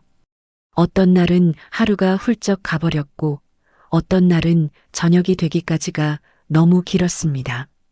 그 사이 집 안 분위기는 조금 달라졌어요. 여전히 어색한 날이 있었고 여전히 말이 없는 저녁 식사가 있었어요. 그런데 예전과 다른 게 하나 있었습니다. 며느리가 조금씩 달라졌어요. 퇴근하고 들어오면서 손주를 직접 씻기는 날이 생겼고 주말에 장을 같이 보자고 제안하는 날도 있었습니다. 작은 변화였어요. 뭔가를 보여주려는 것인지 진심으로 달라진 건지 저는 판단하지 않기로 했습니다. 판단보다는 지켜보는 쪽을 택했어요.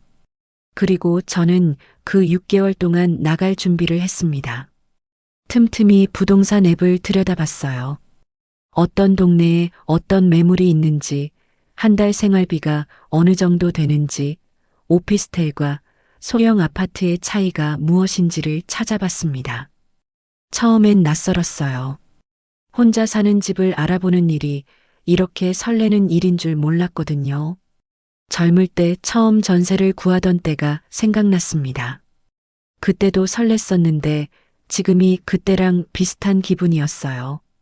아니, 어쩌면 그때보다 더 설렜는지도 모르겠어요. 그때는 두려움이 섞인 설렘이었다면 지금은 그냥 순수하게 기대되는 설렘이었으니까요. 친구한테 전화해서 같이 매물을 보러 다니기도 했습니다. 친구는 처음부터 적극적이었어요. 야, 바닷가 쪽 봐라. 거기가 공기도 좋고 산책하기도 좋아.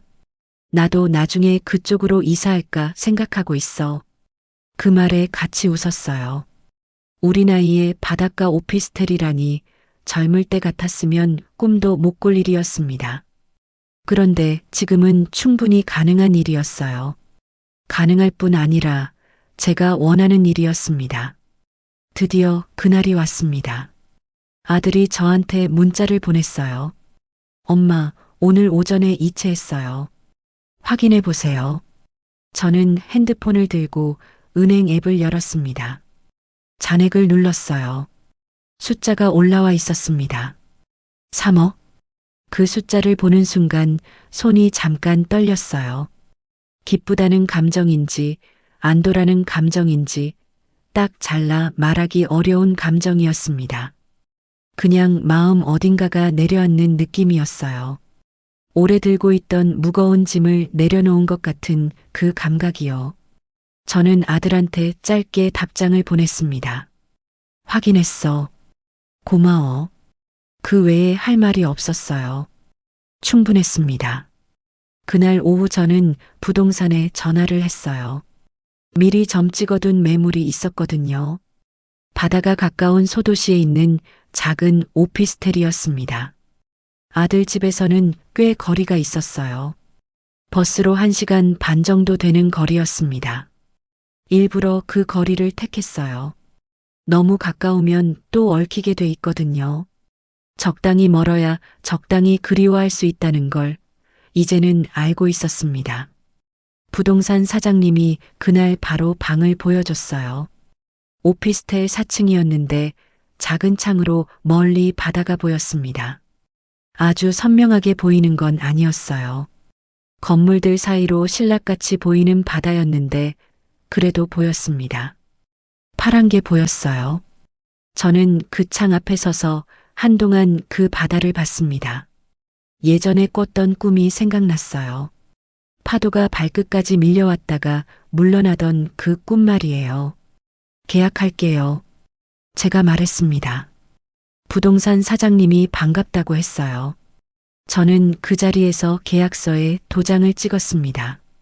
이사 날짜는 1달 뒤로 잡았어요.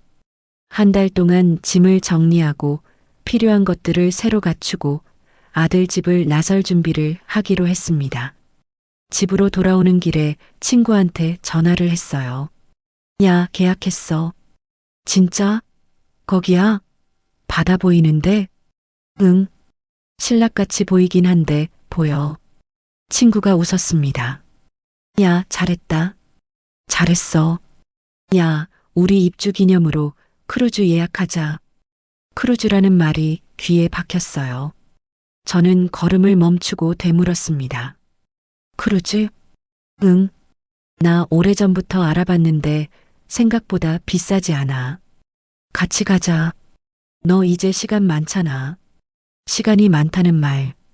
그 말이 이렇게 좋게 들린 적이 없었습니다. 시간이 많다는 게 허전한 게 아니라 풍요로운 거라는 걸 처음으로 느꼈어요. 알아봐봐. 나갈게. 전화를 끊고 다시 걸으면서 혼자 웃었습니다. 이상하게 자꾸 웃음이 났어요. 크루즈라니요. 제 인생에 크루즈라는 단어가 등장할 줄은 몰랐습니다. 1달이 지났습니다. 이사 날이 됐어요. 짐은 많지 않았어요. 오히려 아들 집에 들어올 때보다 짐이 더 적었습니다. 아들 집에서 지내는 동안 제 물건들이 많이 줄어 있었거든요. 어디 있는지 모르는 것들, 며느리 방식으로 정리되면서 사라진 것들, 쓸데가 없어진 것들, 많이 없어졌지만 그게 또 홀가분하기도 했어요. 새 집에는 필요한 것만 들고 가면 됐으니까요. 이삿짐 아저씨들이 트럭에 짐을 다 싣고 나서 저는 빈 방을 한번 둘러봤습니다. 몇 달을 보낸 방이었어요. 작은 방이었는데 그 안에서 얼마나 많은 밤을 뒤척였는지 모릅니다. 얼마나 많은 생각을 했는지, 얼마나 많은 결심을 다잡았는지. 그 방이 고맙기도 하고 이제 그만 안녕이기도 했어요. 거실로 나오니까 아들이 서 있었습니다. 며느리도 옆에 있었고 손주는 제 다리를 붙잡고 있었어요. 할머니 가면 안 돼요. 손주가 말했습니다. 저는 무릎을 굽혀서 아이와 눈을 맞췄어요. 할머니가 멀리 가는 게 아니야. 할머니 집이 생긴 거야. 할머니 집에 놀러 오면 되지. 바다 있어요? 응. 바다 보여. 아이 눈이 동그래졌어요. 나도 갈 거야. 그래, 오렴. 저는 아이를 꼭 안았습니다. 이 아이는 정말 좋았어요. 마지막까지 변함없이 좋았습니다. 아들이 현관까지 따라 나왔어요. 엄마, 몸 건강히 계세요. 너도 가끔 연락해요. 그럼. 짧은 대화였습니다. 그런데 이 짧은 대화가 지금 우리 사이에서 가장 솔직한 말들이었어요. 어색하지만 진심인 말들이요. 며느리가 엘리베이터 앞까지 따라 나왔습니다. 어머니, 정말 죄송했어요. 또 사과를 했어요. 저는 며느리를 봤습니다. 됐어. 이제 각자 잘 살자. 엘리베이터 문이 열렸습니다. 저는 들어갔어요. 문이 닫히면서 아들과 며느리 얼굴이 사라졌습니다. 엘리베이터가 내려가는 동안 저는 정면을 봤어요. 문에 비친 제 얼굴이 보였습니다. 생각보다 평온한 얼굴이었어요. 울 것 같지도 않았고 후련함에 웃고 있지도 않았습니다. 그냥 담담한 얼굴이었어요. 그게 제일 제다운 얼굴이라는 생각이 들었습니다. 새 집에 짐을 들이는데 오후 내내 걸렸어요. 이삿짐 아저씨들이 나가고 나서 저는 혼자 남았습니다.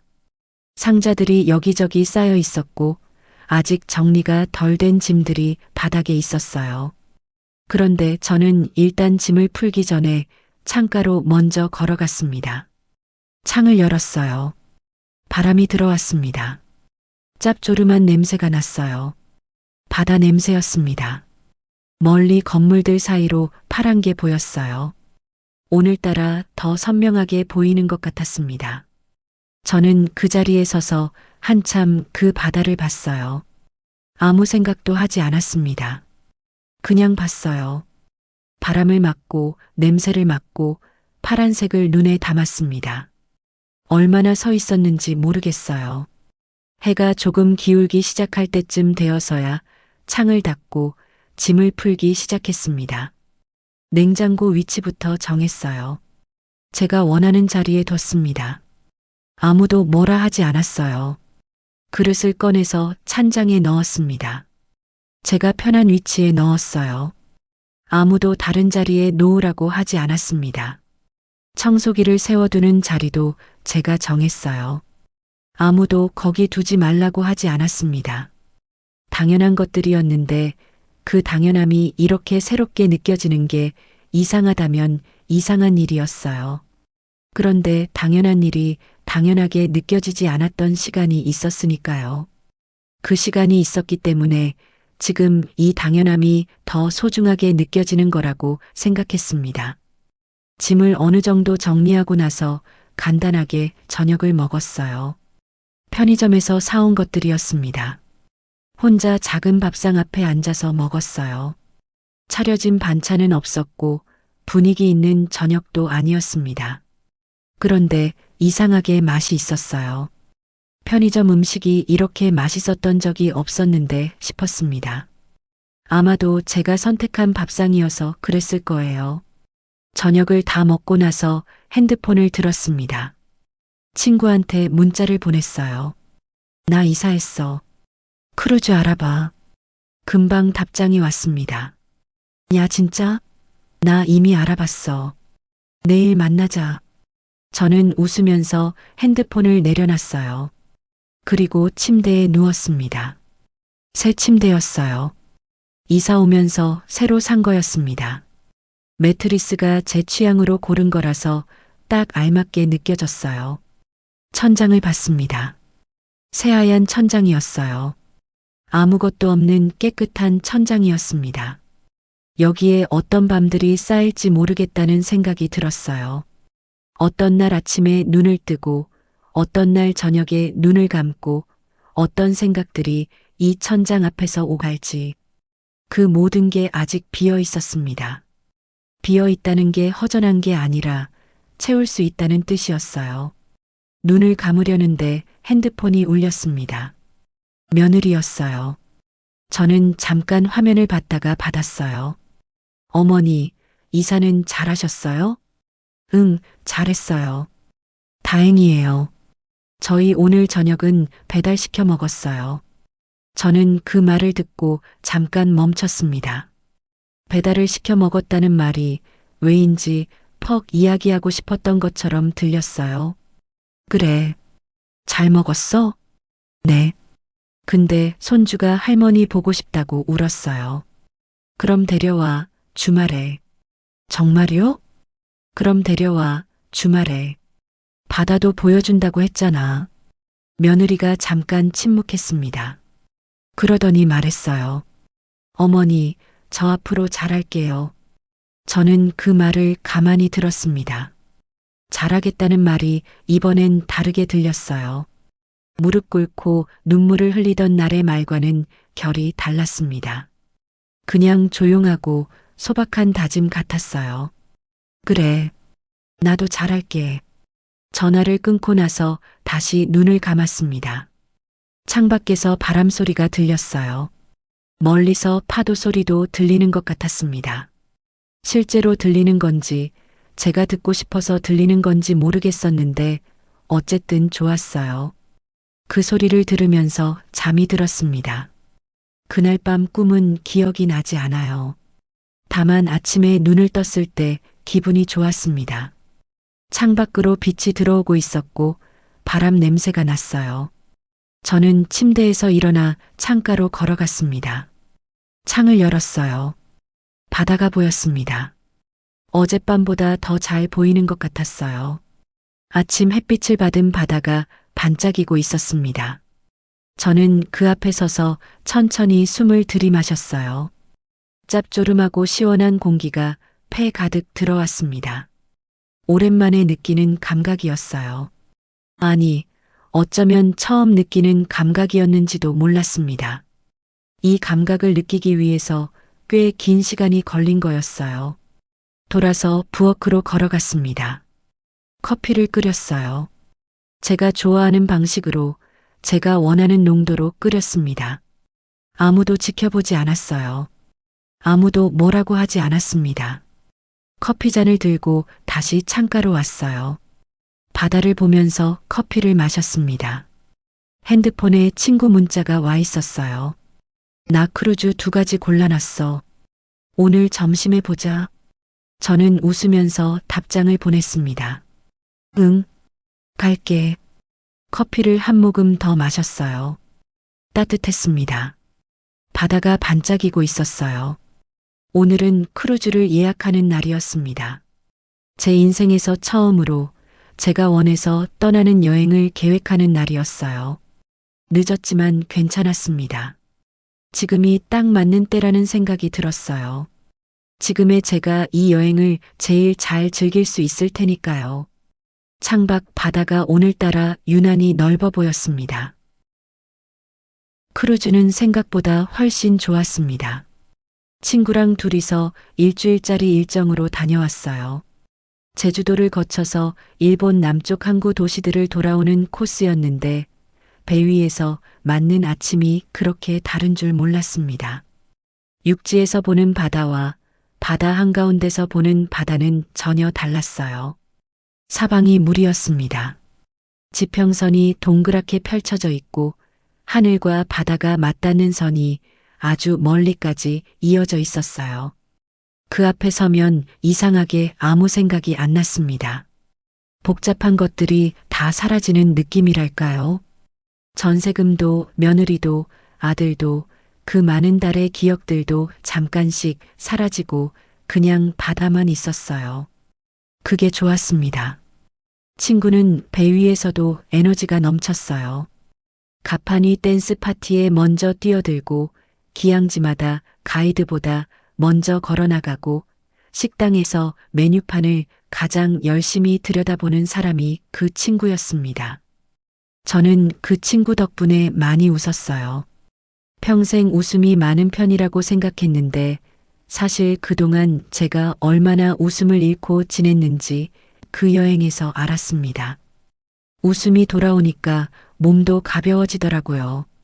여행을 마치고 오피스텔로 돌아온 날, 저는 짐을 풀면서 생각했어요.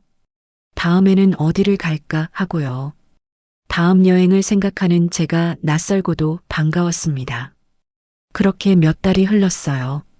오피스텔 생활이 몸에 맞기 시작했습니다.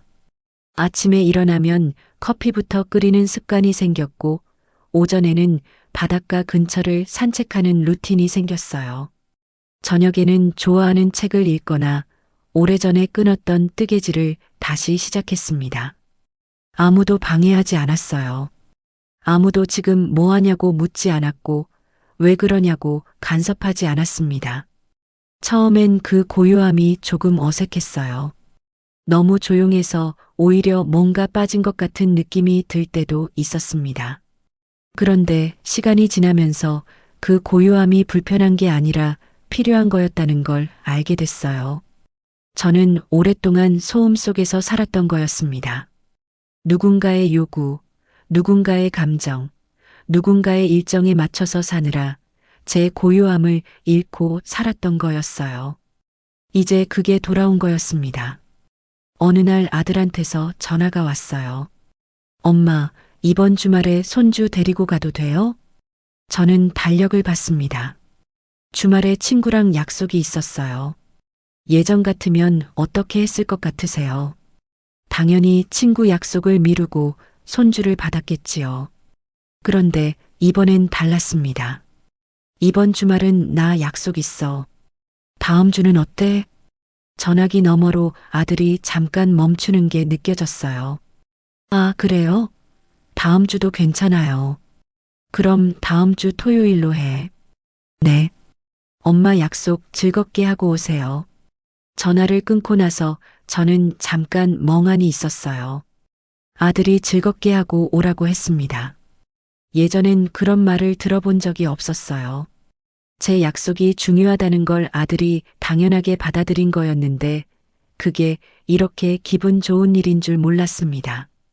다음 주 토요일 아들 내외가 손주를 데리고 왔어요.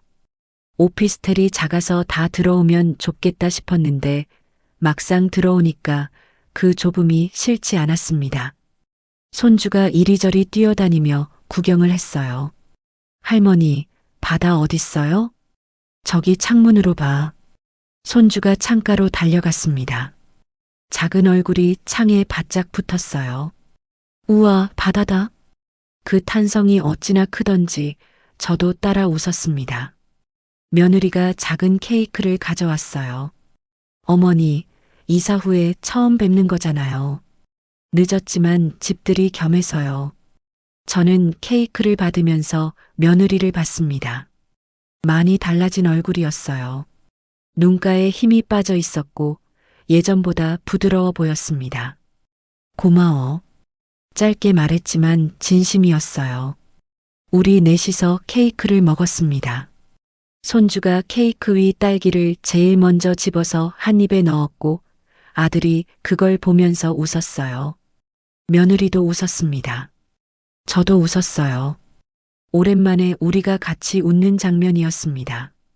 어색함이 아예 없다고 하면 거짓말이겠지요. 그런데 그 어색함이 불편하지는 않았어요. 완전히 가까울 수는 없지만 완전히 멀지도 않은 그 거리가 오히려 우리한테는 맞는 거리였습니다. 함께 살 때는 너무 가까워서 보이지 않던 것들이 이 거리에서는 보이기 시작했어요. 아들이 손주 머리를 쓰다듬는 모습, 며느리가 손주 입가를 닦아주는 모습, 그게 다 보였습니다. 제가 없어도 잘하고 있었어요. 처음부터 할 수 있었던 것들이었는데 제가 다 해줘서 안 한 것뿐이었습니다. 아들 내외가 돌아가고 나서 저는 창가에 혼자 앉았어요. 손주가 남긴 딸기 냄새가 아직 남아있는 것 같았습니다. 바다가 저녁빛을 받아 붉게 물들고 있었어요. 그 빛이 오피스텔 안으로 들어와서 벽을 물들이고 있었습니다. 저는 그 빗속에 잠깐 앉아 있었어요. 이 장면이 좋았습니다. 아무것도 하지 않고 그냥 이 빗속에 있는 게 좋았어요. 한동안 지나면서 제가 새로 알게 된 것들이 있었습니다. 저는 혼자 있는 것을 생각보다 좋아하는 사람이었어요. 오랫동안 누군가와 함께 살았기 때문에 몰랐는데 혼자 있는 시간이 저한테는 숨 쉬는 시간과 비슷했습니다. 그 시간이 있어야 다음 시간을 살 수 있는 사람이었어요. 또 제가 새로 알게 된 건 저는 요리를 좋아한다는 거였습니다. 누군가를 위해서 해야 하는 요리는 짐이었는데 내가 먹고 싶은 걸 내가 만드는 요리는 즐거웠어요. 같은 일인데 전혀 다른 감각이었습니다. 그리고 또 하나, 저는 아직 배우고 싶은 것들이 많은 사람이었어요. 오피스텔 근처 문화센터에 등록해서 수채화를 배우기 시작했습니다. 태어나서 처음 해보는 거였어요. 붓을 드는 손이 어색했고 물 조절이 어려웠고 그림이 제 마음대로 되지 않았습니다. 그런데 그게 재미있었어요. 못해도 재미있는 일이 있다는 걸 60이 넘어서 처음 알았습니다. 어느 날 수채화 수업에서 바다를 그렸어요.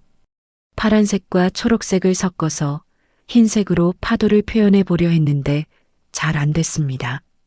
그냥 파란 덩어리처럼 됐어요. 그래도 저는 그 그림이 마음에 들었어요. 집에 가져와서 냉장고에 붙여놨습니다. 못 그린 바다지만 제가 처음 그린 바다였으니까요. 그날 저녁 손주한테 영상 통화를 했어요. 화면에 손주 얼굴이 나왔습니다. 할머니, 응, 보고 싶었어. 나도요. 할머니 뭐예요? 할머니 오늘 그림 그렸어. 그림이요? 응. 바다 그렸는데 좀 이상하게 됐어. 손주가 깔깔 웃었습니다. 보여줘요, 보여줘요.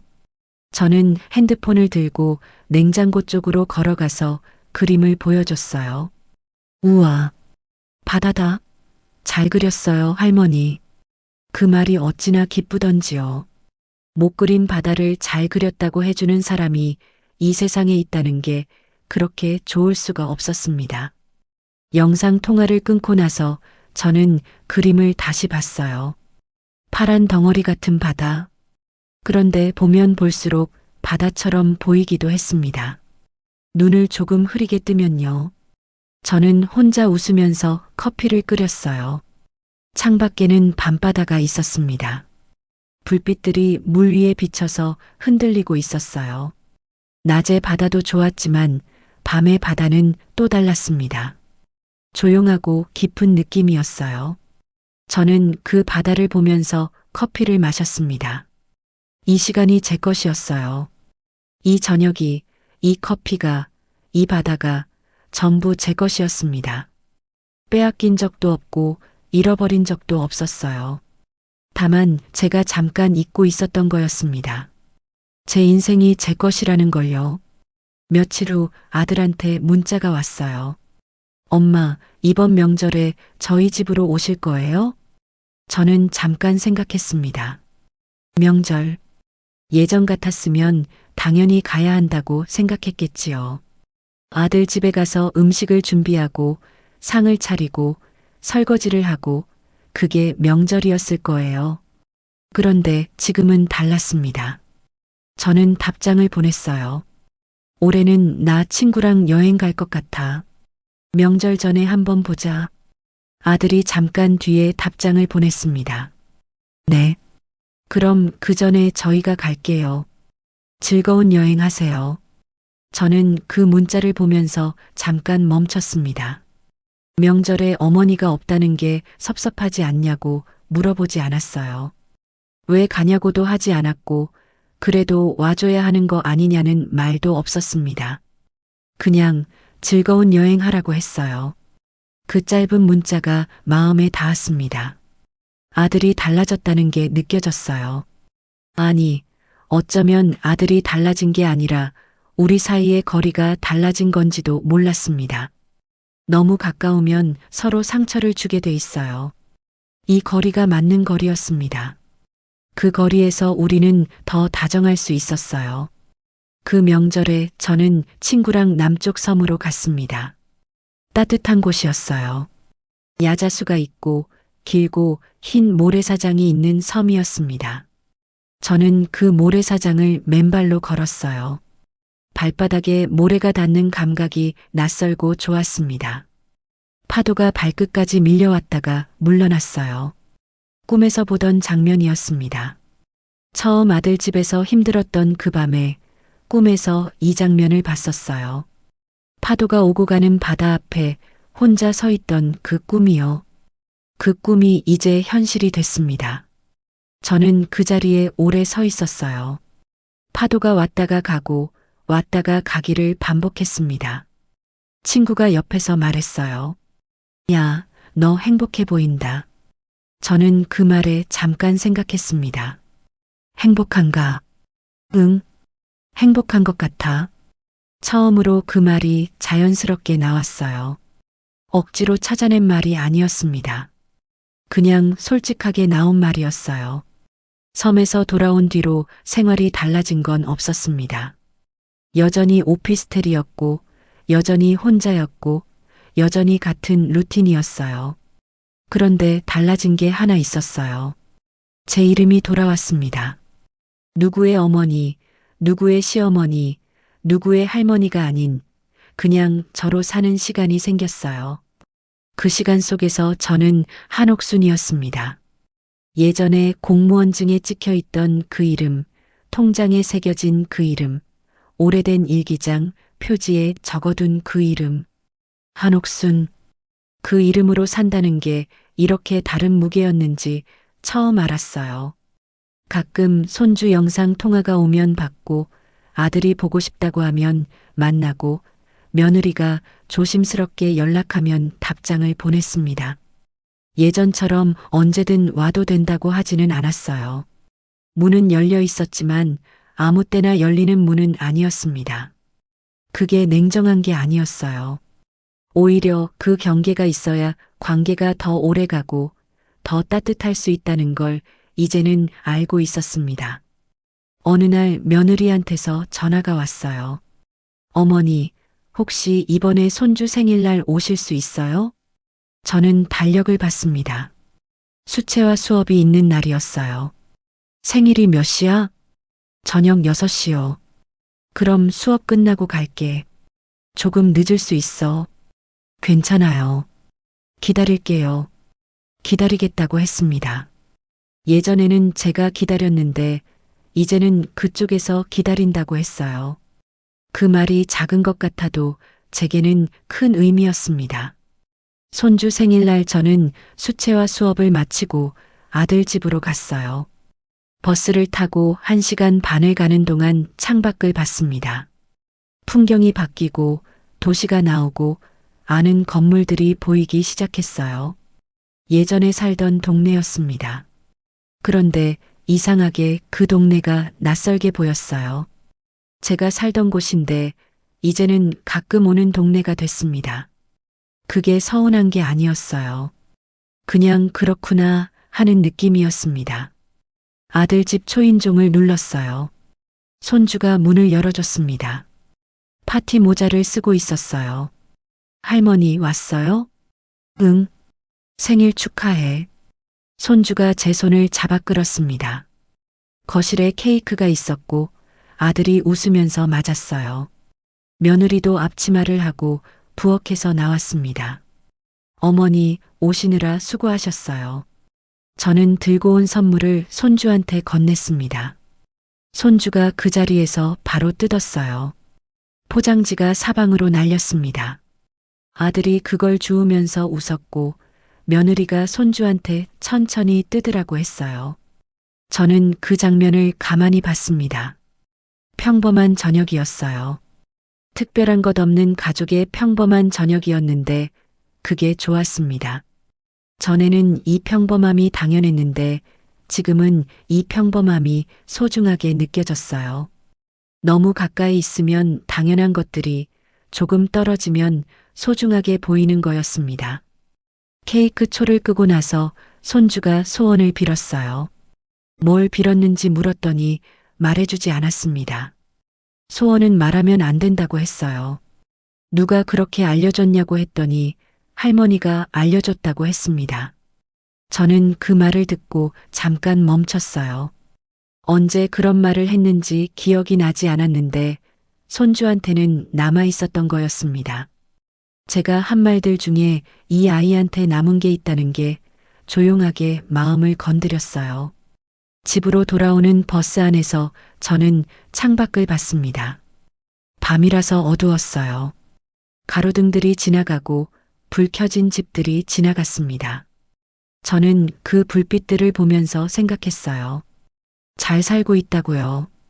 잘 살고 있는 것 같다고요. 완벽하지는 않았습니다. 외로운 날도 있었고, 그래도 이게 맞는 건가 싶은 날도 있었어요. 아들이 보고 싶은 날도 있었고, 손주가 그리운 밤도 있었습니다. 그런데 그게 다 괜찮았어요. 외롭고 그립고 흔들리면서도 나아가는 게 사는 거라는 걸 이 나이에 다시 배웠습니다. 오피스텔에 도착해서 문을 열었어요. 불을 켰습니다. 작은 공간이었지만 제 공간이었어요. 냉장고에는 못 그린 바다 그림이 붙어 있었고 창가에는 제가 고른 작은 화분이 놓여 있었습니다. 찬장에는 제가 좋아하는 자리에 그릇들이 있었고 청소기는 제가 두고 싶은 자리에 서 있었어요. 전부 사소한 것들이었습니다. 그런데 그 사소한 것들이 전부 제 선택이었어요. 저는 가방을 내려놓고 커피를 끓였습니다. 늦은 밤이었지만 커피가 마시고 싶었어요. 아무도 그러지 말라고 하지 않았습니다. 커피잔을 들고 창가로 갔어요. 밤바다가 보였습니다. 불빛들이 물 위에 흔들리고 있었어요. 저는 그 앞에 서서 조용히 커피를 마셨습니다.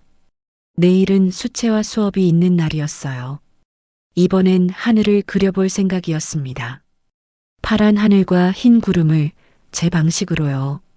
잘 그릴 자신은 없었지만 해보고 싶었어요. 그것으로 충분했습니다. 해보고 싶은 것이 있다는 것, 내일이 기다려진다는 것, 그게 살아있다는 증거였으니까요. 저는 커피를 다 마시고 나서 창을 조금 열었습니다. 바닷바람이 들어왔어요. 짭조름하고 시원한 바람이었습니다. 저는 눈을 감고 그 바람을 맞았어요. 한옥순, 62의 한옥순. 이제야 제 이름으로 제 인생을 살고 있었습니다. 늦게 시작했지만 괜찮았어요.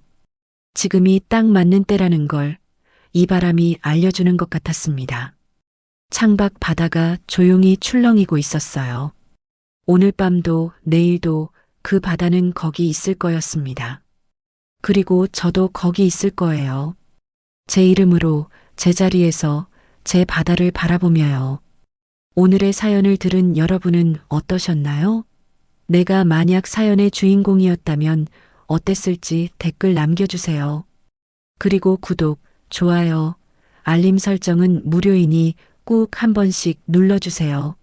다른 사연이 궁금하시다면 추천 동영상을 클릭해주세요. 오늘 사연을 들어주셔서 감사합니다. 여러분은 이 세상의 주인공입니다. 건강하고 행복하세요.